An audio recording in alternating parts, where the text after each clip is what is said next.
En este video vamos a trabajar sobre la resolución de la actividad 12, que fue lo que les compartí en el PDF en el foro esta semana.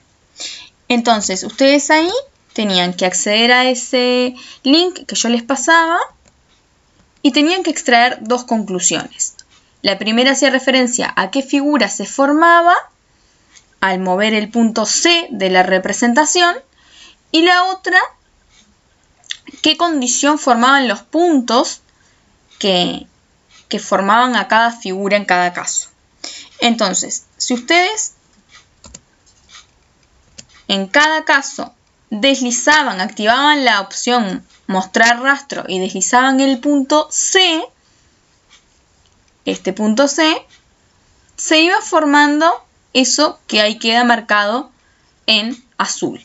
Tenían que trabajarlo para el caso donde el deslizador estaba en 60, el caso donde el deslizador estaba en 70, donde estaba en 90 y cuando quedaba en 120. Estos eran los 4 casos que la letra pedía. Y esas figuras que están marcadas en azul eran las que quedaban representadas. Muchos compañeros respondían a la pregunta A que las figuras que quedaban representadas eran semicircunferencias. Y acá voy a tratar de aclarar eso porque esta respuesta es incorrecta y muchos respondieron lo mismo, o sea, muchos cometieron el mismo error. Entonces, una semicircunferencia es exactamente la mitad de una circunferencia entera, digamos. Entonces, a ustedes les quedaba lo que está representado en azul.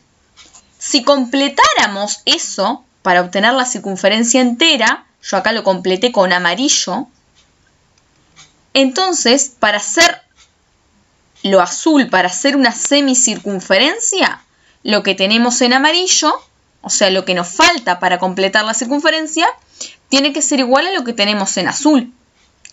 Porque si nosotros decimos que lo azul es una semicircunferencia, entonces lo que tenemos marcado en azul tiene que ser igual a lo que nos falta, que es lo que está marcado en amarillo. En este caso, podemos ver cómo lo azul es mucho más que lo que tenemos en amarillo. Entonces, lo que tenemos no es exactamente igual a lo que nos falta. Entonces, no tenemos la mitad de una circunferencia. Tenemos más de la mitad de una circunferencia. Entonces, esto una semicircunferencia no es. Lo azul no puede ser la mitad de una circunferencia. Lo mismo en el otro caso. No podemos tener la mitad de una circunferencia acá. ¿Por qué? Porque lo que nos falta para completar esa circunferencia, que fue lo que yo marqué en amarillo, no es lo mismo que lo que ya tenemos marcado en azul. Entonces, si no es lo mismo lo que nos falta en comparación con lo que tenemos, entonces no tenemos una semicircunferencia. Lo mismo en este otro caso. Acá lo que tenemos marcado en azul, que es lo que el programa les representó, no es lo mismo que lo que falta para completar la circunferencia. Si ustedes observan, lo que falta para completar esa circunferencia, que yo lo hice en amarillo, es mucho más que lo que el programa les representó. Entonces, esto no puede ser la mitad de una circunferencia. Entonces, ninguno de estos 3 casos se corresponde con semicircunferencias. Sí es verdad que no son circunferencias, porque para tener una circunferencia yo necesito tener la circunferencia completa. Porque por allí vi algunas respuestas que decían que eran circunferencias también, y también es incorrecto. Lo que el programa nos representa es la figura azul. La figura azul no es una circunferencia porque no está completa. Entonces circunferencias tampoco son. Y en el caso de la semicircunferencia, sí hay un caso particular de una semicircunferencia, que es cuando el deslizador se posiciona en 90 grados. Ahí lo azul, que es lo que el programa les representó, sí es igual a lo que les falta para completar la circunferencia completa. Lo que falta, que es lo que está en amarillo, es igual a lo que está en azul. Entonces, efectivamente eso que tenemos en azul marcado, cuando el deslizador se posiciona en 90, sí es una semicircunferencia. Pero es el único caso. Los casos anteriores, como por ejemplo cuando el ángulo es de 60, cuando es de 70, cuando es de 120, en esos casos las figuras determinadas son arcos de circunferencia. Entonces, con eso tenía que ver la respuesta A. Tenemos arcos de circunferencia. Esas son las figuras azules que se forman en cada caso. Y cada arco de circunferencia está formado por infinitos puntos. Y acá aclaro particularmente que el único caso donde tengo una semicircunferencia es cuando el deslizador está en 90 grados. Ahí sí tenemos un arco que es un arco un poco especial, ya que es una semicircunferencia. Pero eso sucede porque la cuerda es un diámetro. Si nosotros vamos al caso anterior, acá en esta diapositiva, vemos como AD es el diámetro. Por eso, cuando AD es diámetro, lo que se forma es una semicircunferencia y ese ángulo es de 90 grados. Entonces, para que se forme una semicircunferencia, la cuerda que abarca ese ángulo es una cuerda especial que es el diámetro de la circunferencia. Eso lo trabajamos en la actividad 7. Vimos que el diámetro es una cuerda también. Bueno, es la mayor de todas las cuerdas. Entonces, cuando sucede que la cuerda es específicamente el diámetro, o sea que los lados de ese ángulo pasan, uno pasa por A, otro pasa por B, siendo AB el diámetro, el ángulo que se forma es de 90 grados y el arco que se forma es una semicircunferencia. Entonces, eso tiene que ver con la respuesta a la primera parte, o sea, la primera pregunta que yo les dejaba planteada a ver qué era lo que se formaba. Siempre se forman arcos de circunferencia. En el caso de cuando el deslizador se posiciona en 90 grados, se forma una semicircunferencia y eso es porque la cuerda que abarca ese ángulo es el diámetro. Esto lo vamos a trabajar un poco más en detalle y le vamos a poner un nombre a ese caso particular en actividades que vienen más adelante. Luego, la respuesta B. ¿Cuál era la condición que cumplen esos puntos? Acá hubo diferentes respuestas porque algunos observaron diferentes cosas. No todos observaron cosas que estuvieran mal, pero yo con esta pregunta apuntaba a algo en particular y no todos observaron lo mismo. No todos observaron lo que a mí me interesaba que observaran, por eso les había dejado planteadas algunas preguntas como para guiarlos un poco más a aquellos compañeros que observaron otra cosa. Entonces, ¿cuál era la condición que cumplen los puntos C que formaban a la figura azul? Entonces, si nosotros vamos a lo que ustedes tenían que representar, ustedes movían el punto C y bueno, ¿qué condición cumplen esos infinitos puntos? Si observamos qué pasa con ese ángulo que tiene vértice en C, ese ángulo siempre mide 60 grados en este caso. Entonces, más allá de donde se posicione el vértice, siempre es de 60 grados. Esa amplitud no cambia. Siempre sus lados pasan por A y por B. Es decir, que ese ángulo siempre abarca la misma cuerda. Y si observamos también, siempre queda en el mismo semiplano. Si consideramos la recta AB, todos los puntos C están en el mismo semiplano. ¿Tá? Lo que ustedes llamarían hacia arriba de AB. ¿No vieron que para abajo, digamos, hablando mal, no los deja? Entonces, respuestas, esas observaciones, nos permiten concluir una observación como a modo general. La condición que cumplen todos esos puntos, que son infinitos, que forman a cada arco, es que todos ellos son vértices de un ángulo que está inscripto en ese arco, donde todos miden siempre lo mismo. Y acá los representé varios casos para que se pueda observar donde los infinitos puntos que forman al arco azul son vértices de ángulos, donde en este caso todos miden 60. Todos esos ángulos miden 60. Donde a su vez todos abarcan la misma cuerda, porque los lados de cada ángulo pasan siempre por el punto A y por el punto B respectivamente. Y a su vez están todos en el mismo semiplano. Digamos que están todos del mismo lado. Si miramos AB, todos están hacia arriba de AB, para que se entienda a lo que me refiero con lo del semiplano. Entonces, estas condiciones, donde son todos vértices de ángulos que miden todo lo mismo, que todos abarcan la misma cuerda y que están todos en el mismo semiplano, esas 4 condiciones nos derivan en un nuevo concepto. Y por eso vamos a trabajar con una nueva definición.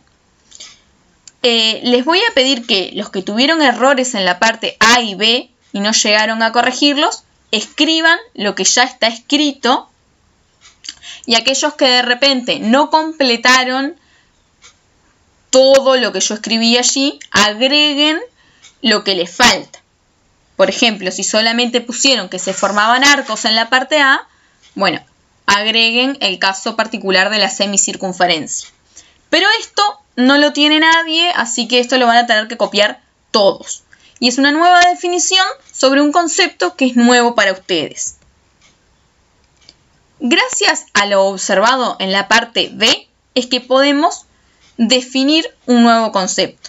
Cuando tengo un segmento AB, por ejemplo, el segmento AB que está acá representado, de extremo A y extremo B, y un ángulo alfa. Alfa es un ángulo, una medida cualquiera.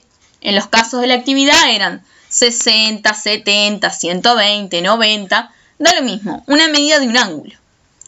El conjunto de puntos que son vértices de esos ángulos que miden alfa, o sea, todos esos infinitos puntos, que acá yo representé algunos, que son vértices de ángulos que miden alfa, o sea, una determinada medida, cuyos lados pasan por A y por B. Vieron que en cada uno de estos casos tengo un lado que pasa por A y otro que pasa por B. Y todos se encuentran en el mismo semiplano de borde AB. A ese conjunto de puntos que son vértices de esos ángulos se denomina arco capaz. Recién habíamos visto, bueno, que lo que se formaba siempre eran arcos. Esos arcos se denominan arco capaz. Cada uno de ellos se denomina de esa manera. ¿Qué es lo que cumplen los puntos que forman al arco? Que siempre son vértices de ángulos que miden todos lo mismo. Siempre y cuando los lados de esos ángulos pasen por los mismos puntos, o sea, eso significa que abarquen la misma cuerda, y que estén todos en el mismo semiplano. Después vamos a explicar un poquito más lo del semiplano. Cuando tenemos un arco capaz, lo anotamos AC, A de arco, C de capaz, y tenemos que anotar cuál es la cuerda. Acá yo uso la notación de paréntesis rectos porque no tengo la notación de segmento que vimos en la clase. En la computadora no la tengo. Pero es lo mismo. Es representar el segmento AB, que sería la cuerda del arco, y el ángulo alfa, que sería la medida de todos esos ángulos cuyos vértices son los que forman al arco. Entonces, para poder decir que tenemos un arco capaz, necesitamos identificar 2 elementos, una cuerda y un ángulo. Ahora, dentro de esa definición hay una cosa muy importante que hay que aclarar, y eso también tiene que ir registrado en el cuaderno, que es que todos los ángulos inscriptos que abarcan la misma cuerda dentro del mismo semiplano miden todos lo mismo. Esto es como una consecuencia de la definición de arco capaz. Cuando yo tengo todos ángulos inscriptos donde abarcan la misma cuerda, o sea, los lados de esos ángulos pasan por los mismos puntos, en este caso, por el punto A y por el punto B, y están todos en el mismo semiplano, bueno, todos ellos miden lo mismo. Es una propiedad de los ángulos inscriptos. Y esa sería la justificación. Todos miden lo mismo porque son ángulos inscriptos que abarcan la misma cuerda y están en el mismo semiplano. Pero hay que tener cuidado, porque que yo tenga dos ángulos inscriptos no significa que midan lo mismo. Es importante que abarquen la misma cuerda y que estén en el mismo semiplano. Por ejemplo, acá yo tengo dos ángulos que son inscriptos, es cierto. El vértice de cada uno de ellos, tanto del fucsia como del celeste, son puntos de la circunferencia y sus lados son secantes a la misma. Sin embargo, no miden lo mismo. No puedo aplicar la propiedad anterior. Bueno, pasa es que no tiene por qué medir lo mismo porque abarcan cuerdas diferentes. Si esas cuerdas miden distinto, por ejemplo, AB, que es la cuerda que abarca el ángulo rosado, y EF, que es la cuerda que abarca el ángulo celeste, no son iguales, entonces esos ángulos no miden lo mismo. Pero es a consecuencia de eso. No piensen que por tener ángulos inscriptos siempre van a medir lo mismo. Hay que fijarse muy bien las cuerdas y los semiplanos para poder decir que son iguales en amplitud. Luego, ¿qué sucede con los ángulos inscriptos que abarcan la misma cuerda pero en el semiplano opuesto? Y acá es donde voy a empezar a detallar un poco qué es lo que pasa con eso del semiplano, por qué vengo insistiendo tanto con la parte del semiplano. Nosotros acá en el primer caso teníamos un ángulo que mide 60 grados, pero es un ángulo inscripto en el arco que está marcado en azul. ¿Qué pasa si nos consideramos un ángulo que también abarque la misma cuerda, o sea que sus lados también pasen por A y por B, pero que estén en el otro arco? Es decir, en el otro semiplano, en el semiplano opuesto, lo que sería del lado de abajo de AB.